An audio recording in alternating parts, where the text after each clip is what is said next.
Os recursos hídricos são as águas superficiais que nós podemos encontrar, tanto em bacias como em qualquer região, um rio, algo do tipo. Tudo isso é incluído como água, recurso hídrico. Tudo isso é aproveitável para nós. A poluição da água consiste em qualquer alteração desses fatores químicos, biológicos e físicos, mas não só deles, também consiste na ingestão de qualquer substância que possa afetar a fauna, a flora e os fatores econômicos de um determinado local. O que causa poluição é a ambição humana, a industrialização rápida e a urbanização.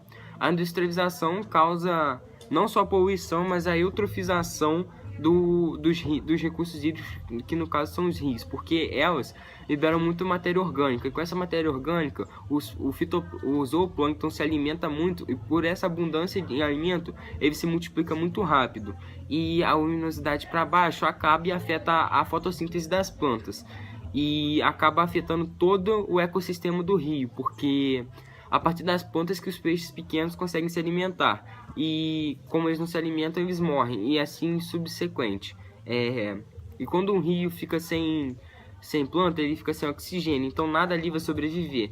Agora eu vou falar sobre a poluição que afeta os lençóis freáticos. A poluição que afeta os lençóis freáticos é a poluição química, porque ela faz com que os produtos químicos vão para baixo da terra e com isso vão até os lençóis freáticos, como fertilizantes, esgoto, orgânicos, quaisquer tipo. Por exemplo, um lixão, quando ele fica lá, por exemplo, o lixão do Rio de Janeiro, quando era ativo, o chorume descia todo para os lençóis freáticos que ali estavam, então a água dele ficou insalubre para nós. Outra coisa que deixa os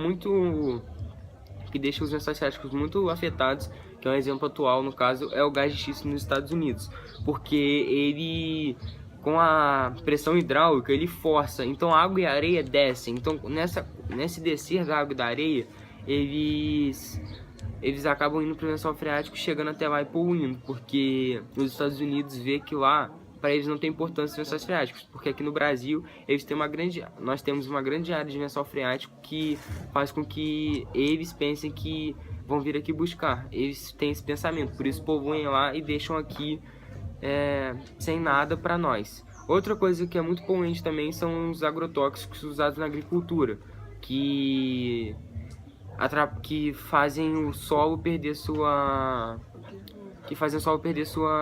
além de perder sua fertilidade, também afeta os lençóis freáticos que ali estão.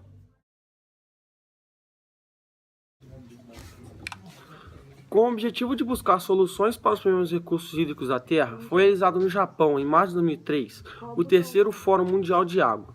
Políticos, estudiosos e autoridades do mundo todo aprovaram medidas e mecanismos de preservação dos recursos hídricos.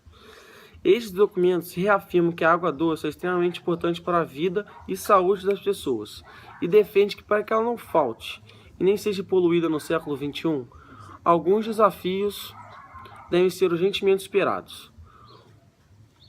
O atendimento das necessidades básicas da poluição, a garantia do abastecimento de alimentos, a proteção dos ecossistemas e manâncias, a administração de risco, a valorização da água, a divisão dos recursos hídricos e a eficiência da administração dos recursos hídricos. Embora muitas soluções sejam buscadas em esferas governamentais e em congressos mundiais, no cotidiano todos podem colaborar para que a água doce não seja poluída. Não jogar lixos em rios, praias, lagos, etc. Não descartar óleos de fritura na rede de esgoto. Não utilizar agrotóxicos e defensivos agrícolas em áreas próximas a fontes de água. Não lançar esgotos domésticos em córregos. Não jogar produtos químicos, combustíveis ou detergente nas águas.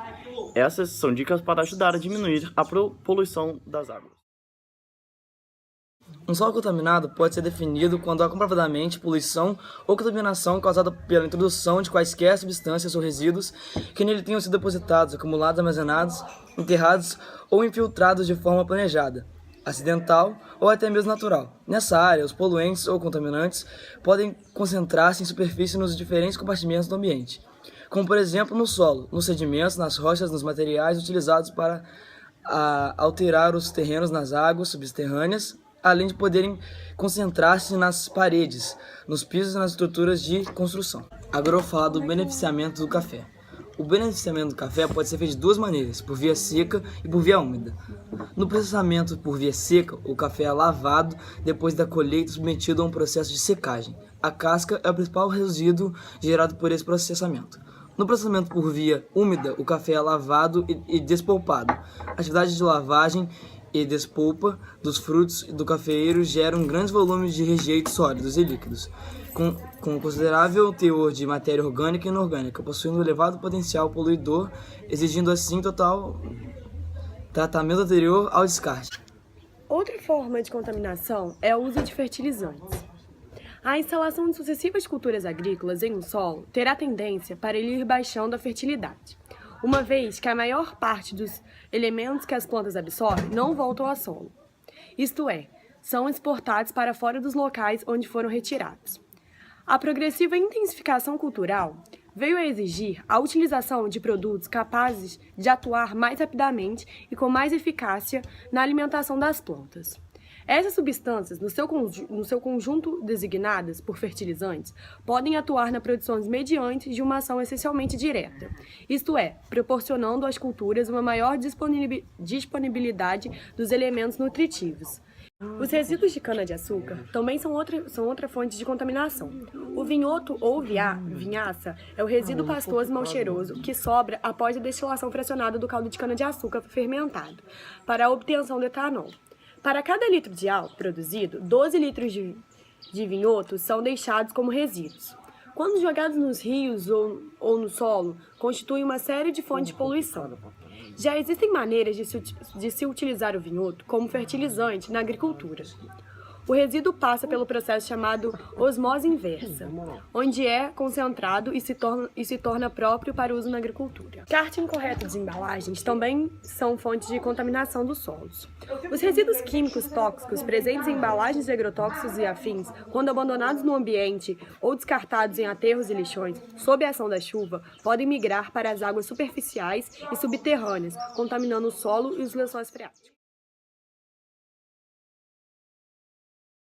As diversas atividades antrópicas, como agricultura e mineração, são as principais causas de contaminação do solo no planeta todos os dias.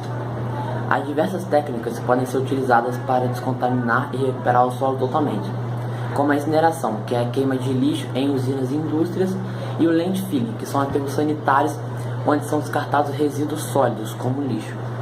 E há também técnicas alternativas, como a biorremediação, que usa-se organismos vivos biologicamente testados para reduzir ou remover totalmente os poluentes no ambiente, e a fitorremediação, que usa plantas como agentes purificadores, tanto ambientes aquáticos como ambientes terrestres.